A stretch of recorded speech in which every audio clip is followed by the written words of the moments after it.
No gavel. I will call this recommending meeting to order. Today is January 18th, 2011. Are we in compliance with the open meeting law? Yes, we are. With that being said, we'll move to the first line item of business, which is bill number 2010-51, which is an abeyance item which updates certain administrative provisions for the municipal code related to management functions and the names of city departments. Yes, committee members. The bill was originally introduced, sought to do a number of things. In Section 1, it establishes that the city manager can appoint one or more persons to serve as chief officer of particular functions or group of functions. And for all practical purposes, those people would be treated as if they were deputies, city manager. Section 2 was an attempt to set forth the departments of the city that will remain and eliminate those that will not remain. It also takes out certain items that are not departments in the sense that the city manager has control over them. For example, the city attorney, the city clerk. The city attorney, of course, works for the council. And so in the sense that the city manager doesn't have control over them, we took them out. Same thing with the city clerk. The city clerk is a charter provision, a charter office. So we took that out. Same with municipal court. That's so that there's consistency in the treatment of departments, meaning departments over which the city manager has control. Section 3 talks about, it's a transitional provision. Rather than having us have to go through the entire municipal code and change every reference to an old department that's going away and replace it with a new one, which we will do eventually, this is a transitional provision that allows people to figure out where the new functions have ended up with the department name changes. The Section 4 allowed the city manager to establish divisions and offices and other units within the departments. We have before you a proposed First Amendment which retains much of that, but what it adds in addition is in Section 4 of the proposed First Amendment, it allows the city manager to establish new departments, combine existing departments, or make other adjustments to the departments that are listed in the code. And then when she does that, those changes become effective immediately or when she directs, but within a 6-month period, the council has to ratify those changes or they don't go into effect. And then as and when she does that, there's a provision that directs us to adjust the list of departments accordingly in the code so that the public is aware of those changes that have been made. With that explanation and the proposed First Amendment, we recommend approval. Mr. Sanchez is here if you have any questions of him or if I've messed anything up. Great. Okay. My question is within Section 2 for the city attorney, economic and urban development, I see there's brackets around the city attorney and underlined under economic and urban development. Bracketing means deleted. Economic and urban development is added, so that's why you see an underline there. Okay, so for finance, it'll be finance and business services? The and business services falls off, so it's just finance. Okay. And so operation and maintenance will be added? Yes. And that's essentially going to take the place of field operations. Parks, recreation, and neighborhood services. Okay. And planning, so it would be planning and licensing and public works? You will find in your proposed First Amendment that the licensing is falling off, so it will just be planning. There will be no reference to licensing in any department name, although it's proposed that planning would perform that function, at least initially. All right. Is there anyone here willing to speak on this item? If so, please come forward and state your name for the record. Seeing none, Council? Motion to send to the City Council with due pass recommendation. All in favor? That's the First Amendment. Thank you. With the First Amendment? And all in favor? Aye. Aye. So moved. I would like to inform you that bills that are moved out of this committee today will be eligible for adoption at the February 2nd City Council meeting. Okay. Next line item of business is bill number 2011-1, amended the downtown Centennial Plan to include updated highway-related information and to allow a number of additional uses within districts known as 18B, Las Vegas Arts District. Staff. Lynn Fagg with the Planning Department. We are proposing two minor changes to the Downtown Centennial Plan. Number one is relative to the proposed expansion of the I-15 freeway. What we wanted to do was add some language to preserve the city's redevelopment interests on the south side of that freeway, and so we're adding language accordingly to protect those interests. And then secondly, we've been requested to add a number of uses to the Arts District. That will allow a number of businesses that are proposed in that area to go forward. We do have the support of the Arts District Neighborhood Association with those additional uses. And staff would request approval of this text amendment. Okay. If there's anyone here willing to speak on this item, please come forward, state your name for the record. Seeing none, Councilman? A motion to send to the City Council with a due pass recommendation. All in favor? Aye. Aye. So moved. Bill number 2011-2 updates the regulations governing certain commercial, entertainment, and solicitation activities within the pedestrian mall, proposed by Bradford R. Jervik, City Attorney, and Councilman Gary Reese. Good morning, Councilman. Roger Rick on behalf of the city. This bill that's before you today is a replacement for a bill that is also on your agenda for the first meeting in February for adoption that purports to promulgate regulations for the pedestrian wall. As you're aware, we have been working with the ACLU for several months to try and negotiate an ordinance that we can both agree to that would result in no litigation and strike a proper balance between regulating commercial activity in the pedestrian wall and providing ample opportunity for individuals to express their First Amendment rights in that space, which is now a public forum according to the Ninth Circuit Court of Appeals. This particular bill represents some significant changes from the presentation that I presented to you about 4 or 5 months ago in the original bill. As you recall, the original bill that was before you created free expression zones. These were 2 zones on 3rd Street, approximately 1,000 square feet apiece, that would be the areas where performers and solicitors and others would be limited to if they wanted to express their First Amendment rights in the downtown area. We are not going to recommend that proposal anymore. I will tell you that during the course of our research and the course of our negotiations, and Mr. Lichtenstein will be here on behalf of the ACLU, and I'm sure he would agree with this statement, hope he would agree, that this is an area of law that is constantly changing. And there is a case out of the Ninth Circuit that directly addressed street performers in public areas and whether or not you could limit them to free expression zones. And while the circuit didn't completely cut off the possibility that you could do that, it made it very, very difficult for cities to impose that kind of strict regulation. The Seattle ordinance did not pass muster, and I was fearful that if we had gone forward with our ordinance, well, I believed that it would pass constitutional muster. I can guarantee it wouldn't be my call; it would be the Ninth Circuit Court of Appeals' call, and we would have probably been in litigation for a long time. So, as a result of a desire to avoid litigation, bring some certainty to this, and end what has been about 15 years of litigation, we have the following proposal to submit to you today. And I'm going to go over just the highlights of this. There are so many small details on this to address every one of them today would be impossible. But let me address to you the major portions of it. In the past, during our litigation, there has been disagreement with the circuit, or at the circuit level, as to whether our definition of solicitation met constitutional muster.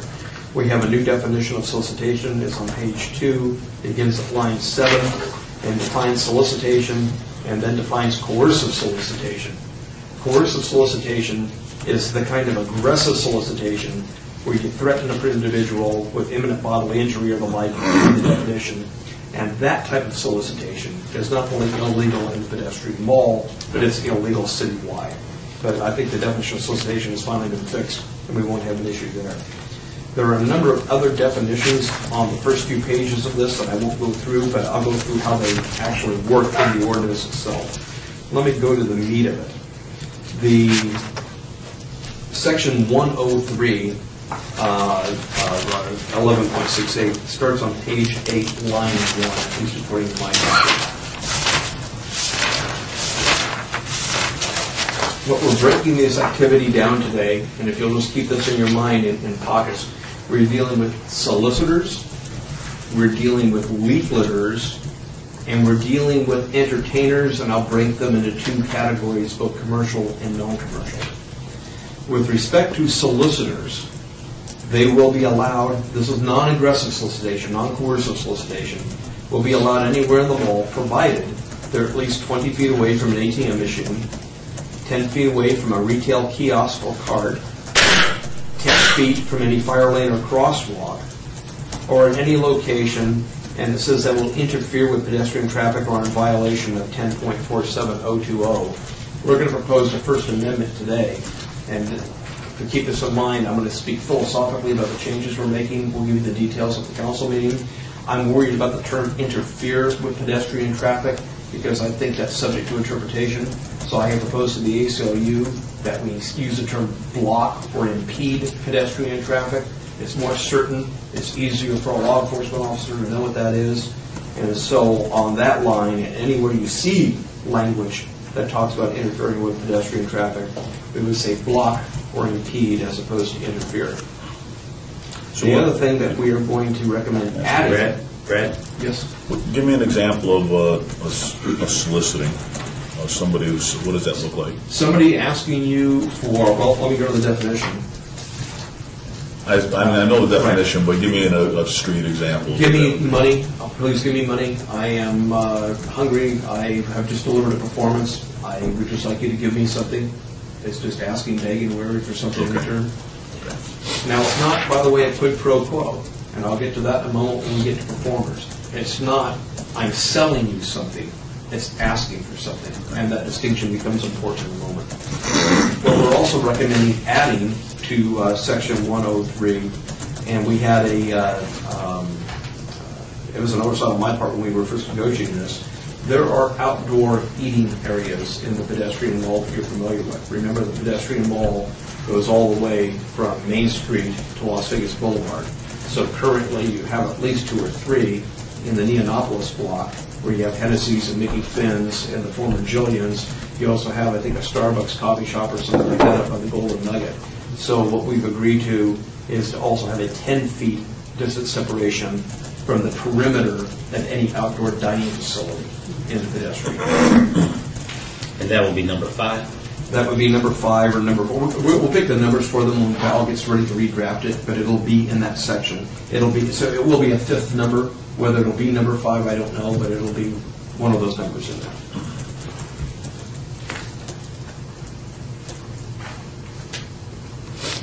Brad, Yes, we're still 20 feet on fire lanes and crosswalks, right? that's correct. Okay. The tables will be allowed in the pedestrian mall for distribution of literature and the like. They will be limited to 3 feet by 3 feet, and you will have to confine yourself to what you can put on that table is what you can have there. So you won't have individuals with boxes of literature stacked up. If they need to retrieve more literature to put on their tables, they have to go to their vehicle or wherever it is that they're storing it, go get it and bring it back. You're not going to be able to allow, we're not allowing coolers or large things to be brought into the mall. So if you come to the mall with something, what you can essentially bring with you is your coat and your backpack, which has been defined as anything under 2 cubic feet in diameter. So the ability to bring objects into the mall, as you saw before in a video presentation, an individual who would brought a wagon into the mall piled full of props and things like that, individuals who brought orange traffic cones into the mall and set them up, reserving spaces and the like. Reserving spaces is prohibited, and performing outside a certain distance, which I'll get to later, is also prohibited. But tables will be allowed within the pedestrian mall. They also have to be within 10 feet of an ATM, 20 feet of an ATM, 10 feet of a retail kiosk, 20 feet of a fire lane or crosswalk. Again, where we change the language, we're now on line 27, page 8, where we have significantly interfere with pedestrian traffic. We're again going to say block or impede, and we're going to add another number there as well, so the tables can't be within 10 feet have an outdoor eating facility, the perimeter of an outdoor eating facility.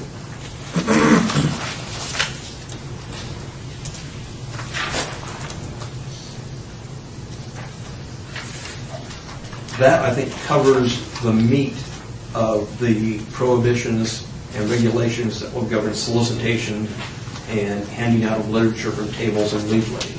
If you don't have any questions on that, I'll go to performers, but if you want to stop on that subject before I move on, I'll be glad to answer any questions. Yes, I have a question. If someone were to bring in a harpy and a chair, which is more than 2 feet of cubic square footage, would that be allowable? I think that would be allowable, and I'll tell you why. Even though a harp is a large object, it does fit within 2 feet of someone. It is an instrument. It's an integral part of their performance. If we're going to look at it like we would look at a guitar, or we would look at something like that, and we would allow it. Do you have any disagreement with that, Mr. Ryan? No. The part that we were discussing was the tabling for distribution of literature, which limited, I think Mr. Driven's going to get to the performance part of it, and that may clarify. Okay, and what about the buckets? You didn't mention anything about the buckets as far as sitting around the individual. If you bring a bucket with you, it has to be within 2 feet of you. We're going to get to that when we get to performers. Buckets are going to be considered passive solicitation. Typically, when you see a bucket along with a street performer, it'll either have a dollar sign on the outside of it or nothing, but people know that that's a container where you can leave a donation if you want to. Let me maybe start by going into entertainers, and maybe that'll help clarify this. Entertainers are going to fall into 2 categories. There are entertainers that are purely commercial entertainers. These are individuals that perform a service for a price. It's a quid pro quo. You can have your picture taken with me only if you give me $20. Or you have your picture taken with me and I say, that is $20. You owe me money for that. That's a quid pro quo. That is a commercial entertainer. Commercial entertainers require a business license and permission from Fremont Street Experience to be in the mall and perform commercial entertainment.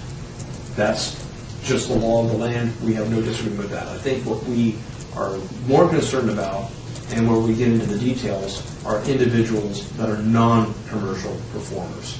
These are individuals that don't do something as a quid pro quo. These would be individuals that, for example, would ask you for a $20 donation for a picture to be taken with them, as opposed to demand it in advance.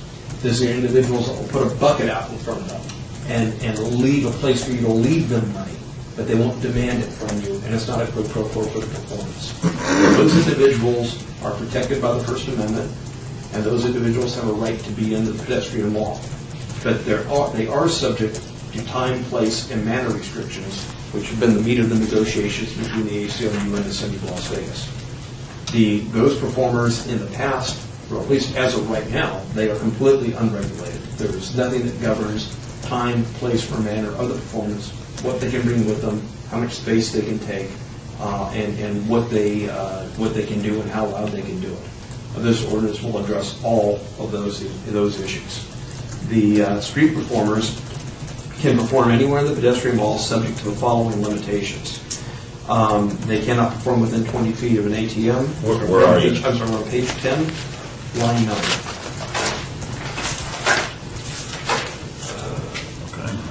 Within 20 feet of an ATM, within 10 feet of a retail kiosk, and by the way, where it goes on to say, or subject to the provisions of paragraph 5, it should say paragraph 6 in subsection C. That'll be part of the First Amendment. 20 feet of a fire lane or crosswalk within any area of the pedestrian mall that's closed to the public, such as a closed stage of the Fremont Street Experience. We are going to add to that section, I think. I'll let Val decide where the language goes. We have agreed that the street performer or busker cannot be within 200 feet of the stage during a performance. That's only during a performance. There are 2 stages downtown right now, and if there is a performance on those stages from the perimeter of the stage, they cannot be within 200 feet, but only during the performance.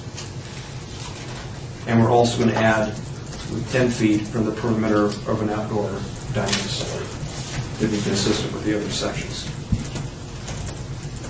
When we go on, line 17, subsection 3, street performers may not place objects on the ground unless the objects are placed within a 2-foot radius of the performer, do not interfere with pedestrian traffic, or cause a potential risk to a passerby.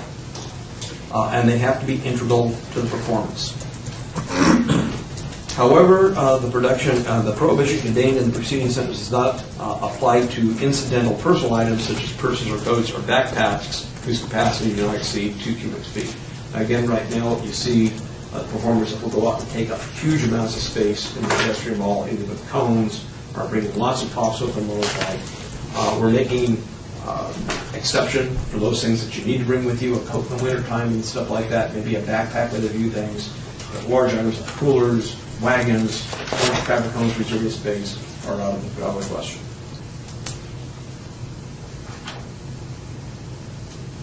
Amplified sound. This became an issue during the negotiations because individuals sometimes bring boom boxes so they have music that goes with their performance if they're dancing or something like that, or if they're an individual soliciting. They may wish to use amplified sound around their neck. You saw some of those videos in our previous presentation of individuals that put amplified sound into the mall during light shows and during other performances. Line 26, page 10, performers cannot, they may use amplified sound in connection with the performance, but amplified sound must be integral part of the performance. May not exceed a sound level of 70 decibels at a distance of 50 feet or more from the source of the amplified sound. Let me stop there. We picked 70 decibels. That is the audible sound of my voice that you're hearing right now. Human speech is between 60 and 70 decibels, and we thought if at 50 feet it's as loud as any other human speech, that would be reasonable. If it exceeded that, it would not be reasonable.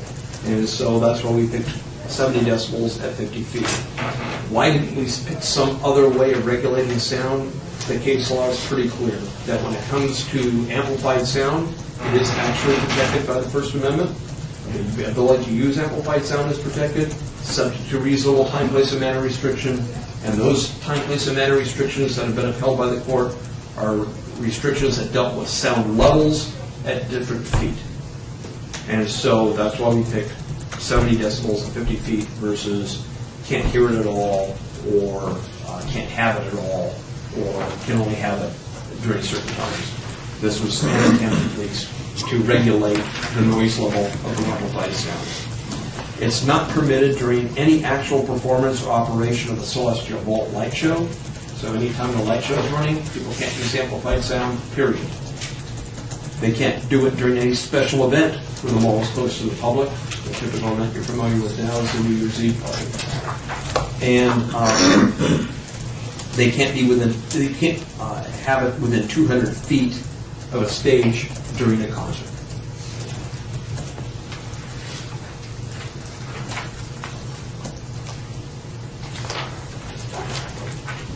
When it comes to objects in the wall, and this is a question that I have been asked frequently because it seemed to be the thing that got the most attention, oddly enough, were hula hoops and other objects.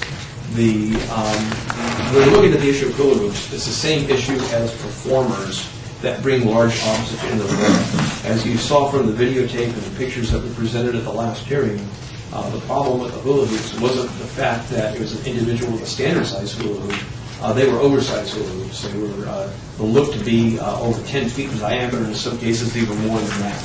So hula hoops are allowed provided they're 4.5 feet or less in diameter, which is the size of a standard hula hoop. Oddly enough, the same case that talks about, it's called the Berger case out of Seattle, Washington, that talks about individuals in free expression zones, also anecdotally looked at street performers and those that are protected by the First Amendment, and anecdotally looked at an individual that performed with hula hoops. And so we believe that based on that case that there is some argument that the Circuit would probably entertain that if you are a street performer and a hula hoop is integral to your performance, that would probably be protected speech. So this would be allowed, but only those that are standard size. Throwing objects in the air in the mall is also prohibited unless it's integral to your performance and will not injure pedestrians or pose a threat to passersby. Joking? Pardon? Joking? You got it. You got it. That is pretty much the nuts and bolts of what's in this new ordinance. I would be glad to answer any questions that you have. Animals. Are animals allowed to be a part of a performer's act? You know, we prohibit animals in the mall, period. And we did not address that during the negotiations. Page 6, line 23. Animals are prohibited in the mall unless used in connection with a mall activity authorized by the Fremont Street Experience Limited Liability Company or used for the purpose of assisting the visually or orally impaired. That's the restriction right now. It did not come up on our negotiations. I don't know if Mr. Lucas wants to opine on that. If we're okay with that language, that's what it is right now. And a portion of the provision, from my understanding, I can come and receive a business license or permit to be in the mall to entertain, correct? If you are a commercial entertainer, it will be required. Right. But if you're a non-commercial entertainer, you need no permit, no permission. So I'm coming down to the City of Las Vegas License Department to purchase a license for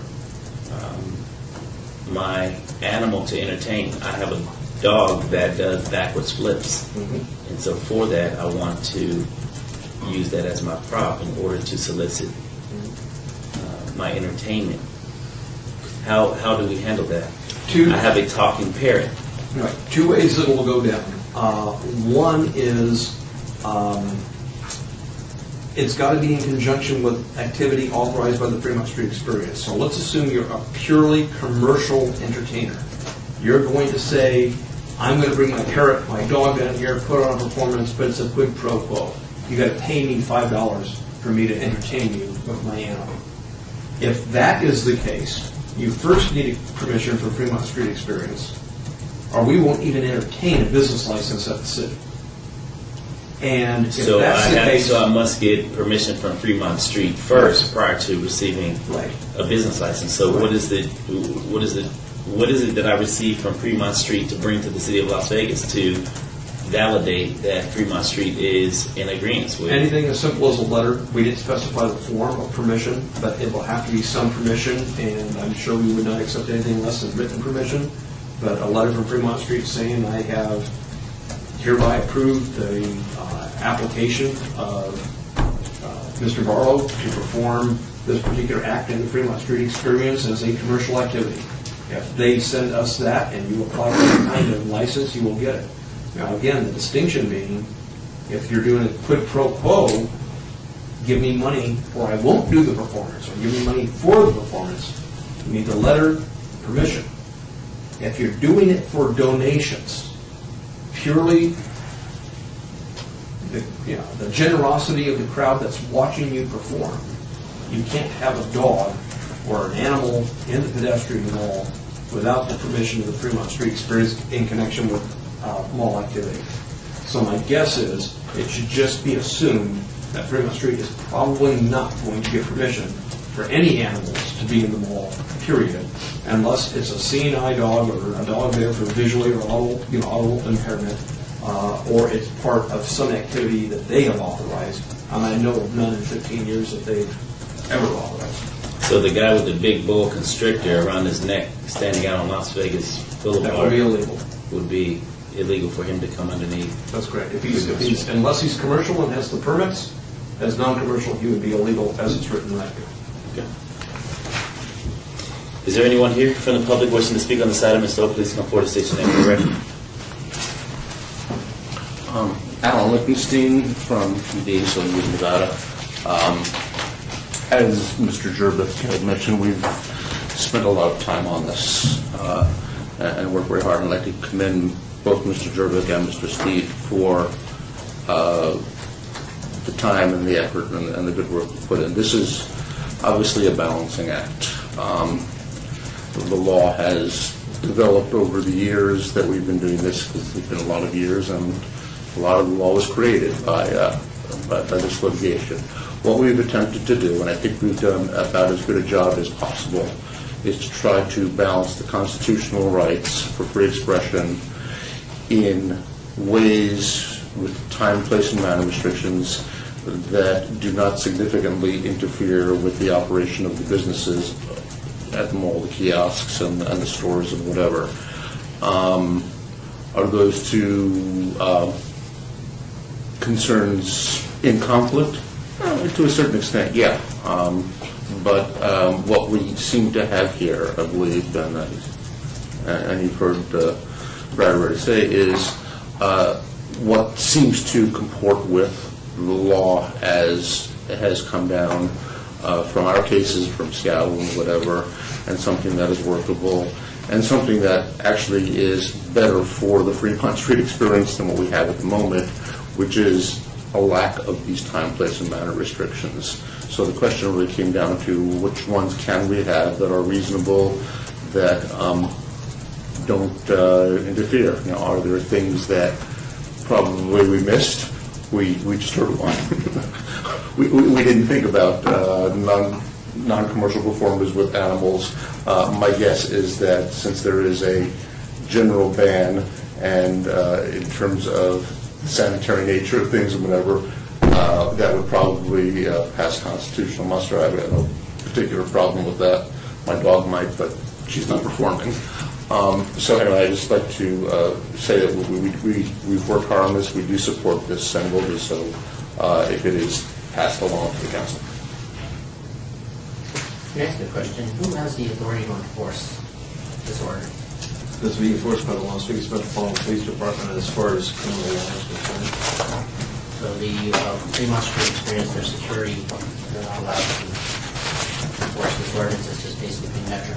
They can't make arrests any more than any other citizen's arrest, but what they would do, since they'd be the first line of troops on the ground, I'm sure they would make a stop or make the complaint, then call Metro in to do the arrest, just like they would in a hotel casino when somebody doesn't pay their bill at a restaurant. And then the deputy city marshals, city marshals, what's their jurisdiction like? I think we should talk about that privately. The only thing is you're going to have to buy everybody a tape measure. It's going to be, I can see that. I think what you're going to Everybody's see... going to have the tape measure to tape stuff off. I agree. I think what you're going to see, Councilman, to be absolutely honest with you, again, the practicality is individuals that are at 9 feet or 11 feet, we're not really dealing with that as a problem. It's going to be the individuals that are standing right there at a kiosk while someone is trying to make a purchase and asking for money. And it's going to be pretty obvious the individuals that are over the line. If they're at the line or near it, I don't think anybody's interested in dealing with that issue in particular. But I do want to take a moment to also thank Mr. Lichtenstein for his help and his cooperation. I think we've got a pretty good working relationship right now, and I hope to keep it that way for a long time. Can I just add something, even though I finished? When you said the enforcement or whatever in the tape measures, obviously there are going to be issues that will come up. There have always been issues that will come up. One of the things that's important here, and it's not just a question of who's going to do the arresting or whatever, but to give guidance to the security personnel of the Fremont Street experience, because what we found is a lot of times they have, over the years, gotten some really conflicting information. So they'll have something to look at, and again, whether it's 9 feet or 11 feet, if it's not really interfering, no one's going to care, but at least they'll know to a much greater extent than they can now what is allowed and what is not allowed, and be able to say to somebody, hey, you're too close to the fire lane, can you move over because it says so over here? And so, rather than just even thinking in terms of solely law enforcement, it's also going to give guidance to the people and to the performers and the solicitors and whatever, so they'll know what their limitations are. So, educating, what I'm hearing, Mr. Lichtenstein, and you can correct me if I'm wrong, that educating the Fremont Street security personnel as to what the new ordinance reads and how that is defined so that they may educate the street vendors, street entertainers as to what their role of responsibility is underneath the canopy as far as distance separations and how to behave and what the appropriate acts of entertainment will be or should be underneath the canopy. Is that? That is correct. Also, let me point out that attorneys from the Fremont Street Experience Limited Liability Company were part of these negotiations. Todd Weiss was at several meetings and has gotten, I assume, that the city has sent all the things that I received to them. So this is not going to just come upon them by surprise. They know what's going on, and it'll be up to them to train their people as to the law, like any other law. Okay. So I want to commend the ACLU as well as the City of Las Vegas Attorney's Office specifically for reaching a compromise, for lack of a better term, as it relates to the framework of the law. I understand that we have a number of attorneys, whether it be the Fremont Street Owners Association's attorneys, the ACLU, as well as the City of Las Vegas, sitting down at the table to create what you referenced earlier as a delicate balance of the law and freedom of speech and rights and First Amendment rights. So thank you all for working diligently towards that. Is this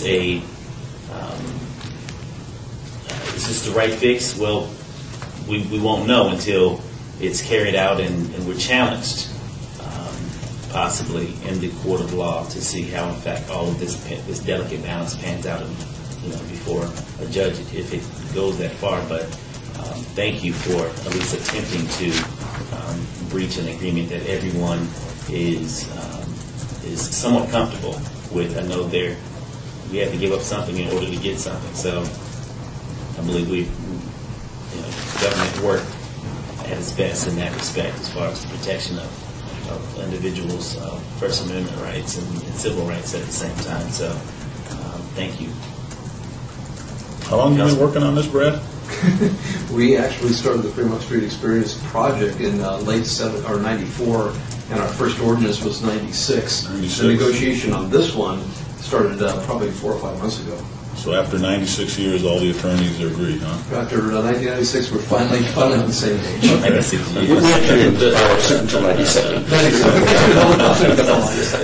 That's great. All the attorneys agree. It's a good day. Or is the attorneys just tired?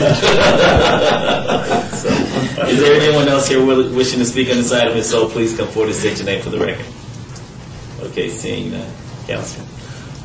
Great. I want to just echo Councilman Barlow. It's good to get to a point where everybody's comfortable with this, and there's going to be a lot of education, a lot of training, and there'll be some enforcement. And I think we're moving forward. And I appreciate all the work you've done on this too. Thank you very much. So, with that, my motion is to send to the City Council with a do pass recommendation. As First Amendment. As a First Amendment. Thank you very much.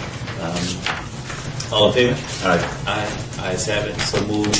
And once again, this bill will be eligible for adoption at the February 2nd City Council meeting.